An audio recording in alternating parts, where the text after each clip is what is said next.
¿Cuántas cosas naturalizamos sin saber por qué? ¿Qué se esconde en lo que llamamos lo normal? ¿Alguna vez te preguntaste por qué hacemos lo que hacemos? Bienvenidos a Detrás de lo Invisible, un podcast de La Primera Piedra en donde repensamos lo que aceptamos como dado e intentamos rastrear de dónde vienen las ideas que nos enseñaron. En el episodio de hoy, cuerpos ocultos. Se suele pensar a las ciencias exactas como disciplinas libres de prejuicios, en donde los datos duros y la evidencia científica evitan toda arbitrariedad. Sin embargo, eso no es del todo cierto. El desarrollo de la ciencia está inscrita en la sociedad y se mueve por sus reglas y condicionamientos. En medicina, por ejemplo, podemos encontrar claras diferencias en el tratamiento de las enfermedades, estudios clínicos y hasta medicación de acuerdo al género de cada paciente. Hagamos la siguiente pregunta. ¿Qué pensamos cuando pensamos en el cuerpo humano? Hola a todos, muchas gracias por sumarse a este nuevo podcast de La Primera Piedra. Mi nombre es Lucía, estoy acá con Laura. Hola Lau, ella nos va a contar un poco de qué vamos a estar hablando acá. Hola Lu, ¿cómo estás? Bueno, la idea de este podcast es traer en realidad más preguntas que respuestas y repensar un poco nuestra vida cotidiana de una forma más justa e igualitaria. Así que empecemos por el tema del día de hoy. Bueno, muy bien. Sobre el tema del día de hoy, vamos a arrancar imaginándonos un manual escolar, tipo un libro de ciencias naturales como el que teníamos en la escuela primaria, y ahí vamos al capítulo del cuerpo humano. El capítulo del cuerpo humano tiene dibujos, láminas, pósters. ¿Qué tipo de cuerpo es el que vemos? ¿Alguna vez te pusiste a pensar que ese cuerpo es un cuerpo masculino?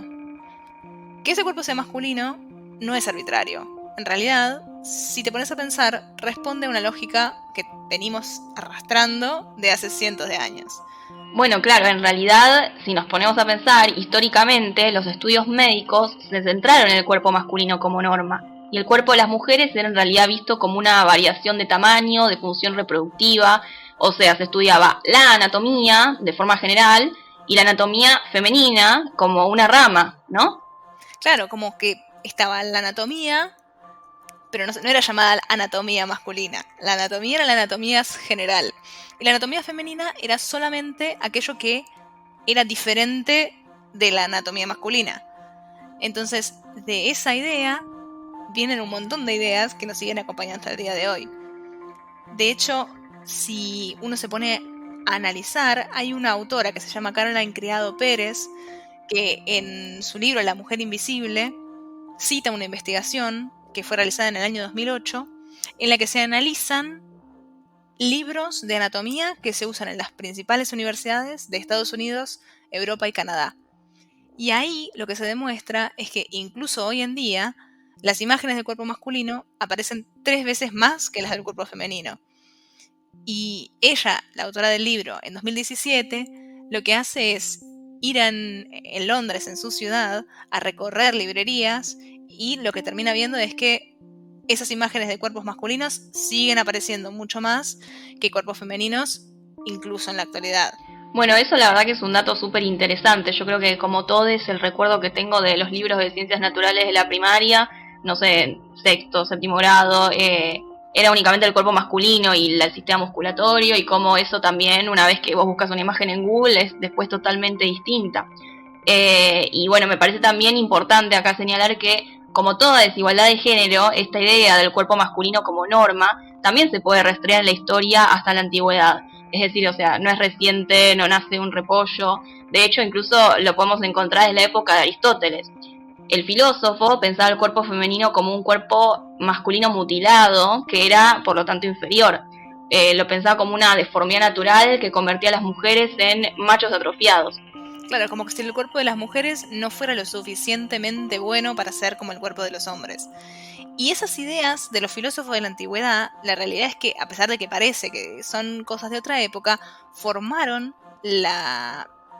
digamos, la medicina occidental moderna y sustentaron científicamente un montón de prejuicios y estereotipos de un mundo que era dominantemente masculino. Y la realidad es que ese mundo y esa forma de pensar también se sustentaba en que eran solamente hombres los que generaban conocimiento en esa época. Entonces, era un grupo de hombres pensando el cuerpo de los hombres y pensando a las mujeres como un cuerpo alternativo. Y eso también genera ese concepto de que las mujeres son un enigma, un misterio, o que no se puede entender a las mujeres, que quién las entiende. Todo eso viene de algún lugar. Y hay un montón de ejemplos de cosas pequeñas, pero que nos acompañan hasta el día de hoy. Bueno, me parece que un ejemplo claro también de eso es el caso de la menstruación, que fue pensada por muchísimos años como una falla al cuerpo de las mujeres y la histeria como una enfermedad femenina relacionada al útero y a la falta de satisfacción sexual. Se pensaba que el cuerpo femenino era un cuerpo fallado, que era débil, que tenía que ser manipulado, controlado todo el tiempo, que bueno, son ideas y preconceptos que obviamente nos siguen acompañando hasta el día de hoy y que es lo que estamos desconstruyendo y luchando por deconstruir también día a día. Y bueno, tema aparte también me parece que es importante señalar el tema de las diversidades. Si el cuerpo de las mujeres estudia en variación al cuerpo de los varones, el cuerpo de mujeres y varones trans fue históricamente además patologizado y invisibilizado. Sí, y también, digamos, más allá de lo que vemos y de esta idea de la percepción del cuerpo como el cuerpo masculino, cuerpo femenino, la realidad es que no es solamente una cuestión de lo que se ve, sino también de que tiene un impacto muy fuerte en la salud de las mujeres y de las diversidades que creo que nunca tomamos en cuenta. Yo por lo menos nunca lo había pensado así.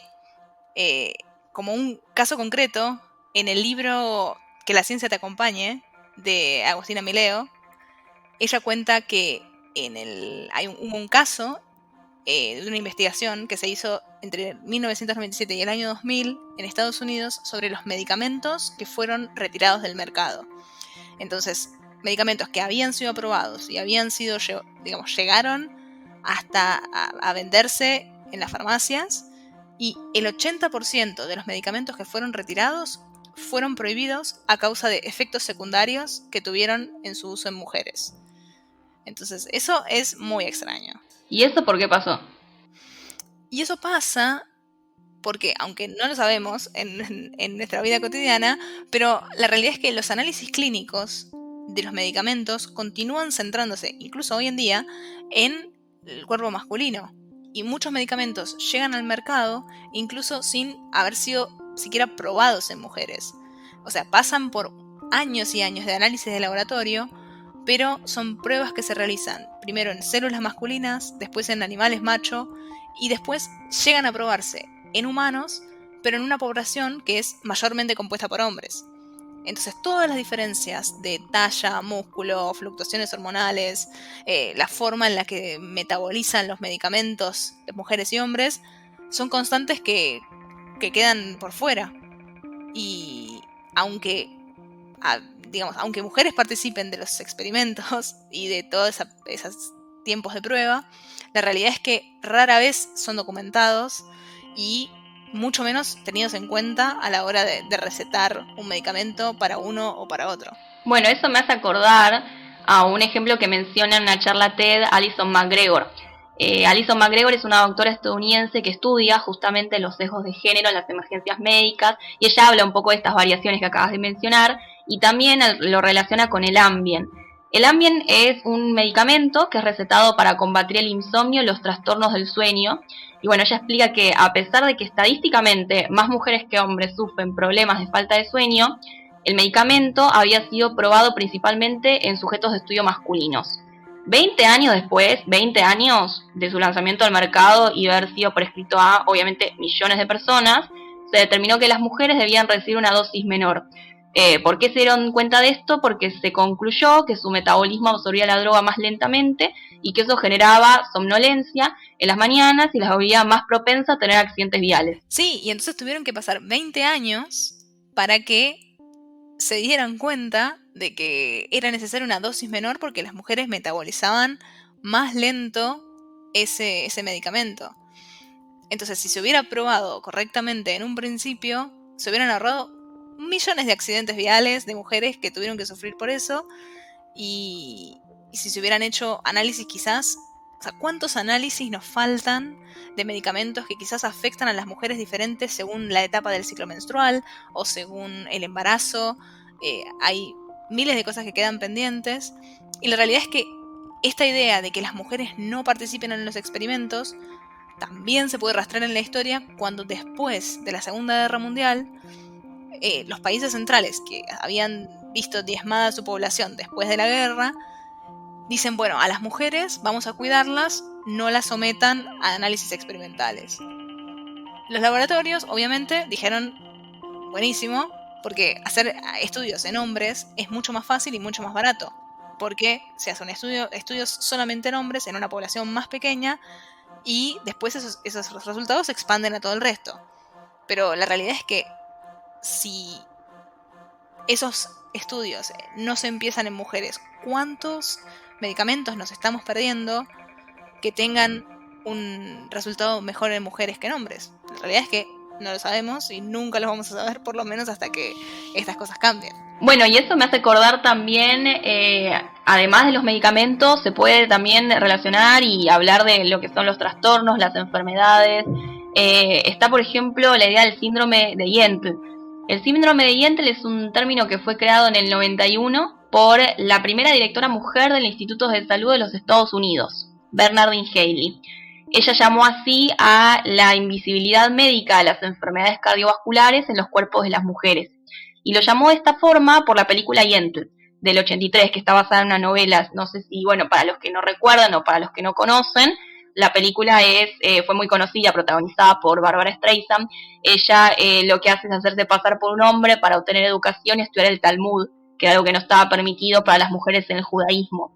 Y bueno, pero basándose en esto, Haley lo llama así el síndrome porque dice que las mujeres enfermas se tienen que comportar, las mujeres enfermas de enfermedades cardiovasculares específicamente, se tienen que comportar de acuerdo a los estándares clínicos masculinos para recibir la misma atención que los hombres, porque de lo contrario no son ni correctamente diagnosticadas ni ingresadas, y eso hace que, bueno, por lo tanto, por supuesto, peligre la vida, ¿no? Claro, y entonces lo que Haley argumenta es que las enfermedades cardiovasculares están históricamente asociadas a los hombres.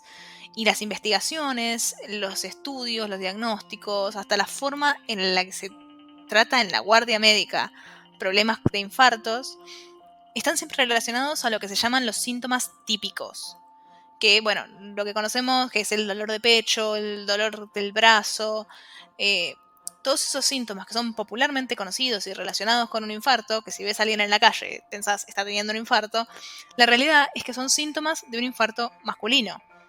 Para las mujeres, los síntomas de tener un infarto están relacionados con cansancio o dificultad para respirar, que no están popularmente relacionados con un infarto. Y de hecho, se suele pensar que los infartos son un problema de hombres cuando no tiene nada que ver. De hecho, hay mujeres y hombres que tienen infartos por igual. Pero esta construcción social alrededor del infarto lo que genera es que las mujeres tardan 16 minutos más que los hombres en reconocer que están teniendo un infarto. Esto lo analizan, hay una investigación que es del Observatorio Regional Bretón sobre el infarto del miocardio en Francia, que también llegan a la conclusión de que las mujeres tardan 37 minutos más en pedir ayuda médica. O sea que las mujeres tardan más tiempo que los hombres en darse cuenta que tienen un infarto y en, obviamente, pedir ayuda. Hay una española especialista en medicina con perspectiva de género que se llama Carmen Valls, que explica estas diferencias en este audio. En el 90, a igualdad de patología coronaria, las mujeres eran enviadas a casa y los hombres eran enviados a operar. Eso creó un caos cuando se vio, no se valoró que era la primera causa de mortalidad y se creía que las mujeres estaban protegidas del infarto por sus propias hormonas. Pero cuando se estudiaban bien qué pasaba en la enfermedad cardiovascular, se veía que las exploraciones que se necesitan para saber si alguien padece del corazón, pruebas de esfuerzo, cateterismos, no se hacían en mujeres. Que las mujeres con infarto llegaban de 2 a 5 horas más tarde al hospital. Que no se les aplicaba tratamiento trombolítico porque cuando llegas tarde el protocolo ya no te da tiempo de ponérselo. Que la mortalidad postinfarto es el doble en mujeres que en hombres. O sea, el 60 66% de infartos de mujeres se mueren y las del hombre solo el 33%. Y la rehabilitación no la hacen las mujeres porque tienen que cuidar a su familia. Y te dicen, yo voy a venir a rehabilitación, yo tengo que hacer la comida de mi familia. Vale, tema de género. La mayoría de trabajos hasta el año 90 de investigación sobre el corazón solo se habían hecho con hombres. Escuchar esto me hace pensar cuántas escenas de ficción en series y en películas vimos de hombres teniendo un infarto y cuántas de mujeres. Ese tipo de cosas, ese tipo de escenas y de imágenes a las que estamos acostumbrados a ver en la vida cotidiana también nos forman en lo que pensamos sobre cómo es tener un infarto. Bueno, yo la verdad que si me tengo que poner a pensar, no tengo ningún recuerdo en cines o series de representaciones de ficción, solo uno en realidad, hace relativamente poco, de una serie que se llama Grey's Anatomy, bueno, Anatomía de Grey, donde una de las protagonistas, que es doctora, ella es la jefa de cirugía del hospital de la serie, se levanta una mañana, reconoce que está teniendo un infarto, y va a otro hospital, que no es el mismo donde trabaja, porque no quería que nadie se enterara, se presenta y dice, bueno, estoy teniendo un infarto, ya le dolía el estómago, se sentía cansada, bueno, ella describe que son un poco lo que habías comentado antes, otros síntomas totalmente diferentes, y bueno, le hacen estudios, no se comparaba también a los resultados que esperaban que dieran, y bueno, la realidad es que la quieren mandar a su casa, le mandan a un psiquiatra, le dicen que está estresada, que ella tenía trastorno obsesivo compulsivo, entonces le decían que tenía que ver con eso, ella pide por favor que le manden una segunda opinión a un médico y tardan como media hora hasta que finalmente llega alguien que le da otra atención y realmente confirma que era como ella había dicho, estaba teniendo un infarto y tienen que hacer la intervención de emergencia porque bueno, no le habían dado la atención en su momento cuando ella lo había dicho. Bueno, la realidad es que la medicina actual obviamente ya no piensa al cuerpo de las mujeres como una versión fallada de los varones. Pero sí se sigue reduciendo muchas veces a los órganos reproductivos y al embarazo. Y aunque las identidades trans obviamente ya no son patologizadas en la medicina como antes, lejos está de contemplarlas como en igualdad de condiciones. Eso genera un montón de preguntas y un montón de interrogantes que todavía no tienen respuesta. Bueno, y esto nos lleva a seguir planteándonos más preguntas. ¿Qué otras cosas se pasan por alto? ¿Existe una forma integral de pensar la medicina que considera aspectos que diferencian a todos los cuerpos y por lo tanto tratamientos y enfermedades? ¿Qué más cambiaría en la sociedad si se consideraran a mujeres y diversidades con sus cuerpos y sus formas de habitar el mundo? Bueno, como dijimos, no tenemos respuesta de todas estas preguntas, pero acá están en el aire de este podcast y les agradecemos nuevamente por habernos acompañado en este primer episodio de Detrás de lo Invisible. Recuerden que es un podcast que forma parte de la revista La Primera Piedra. Y en el próximo episodio vamos a estar introduciendo el tema de la planificación urbana. ¿En quiénes se piensa al diseñar las ciudades? ¿Y afecta el diseño de las ciudades de alguna forma a las mujeres y las diversidades? Pueden seguirnos en Instagram y Twitter como @revistalpp y acceder a todas nuestras notas en laprimerapiedra.com.ar. Además, si quieren colaborar para que podamos seguir haciendo nuestro trabajo, pueden ingresar al link en la descripción de este podcast o en laprimerapiedra.com.ar/colabora.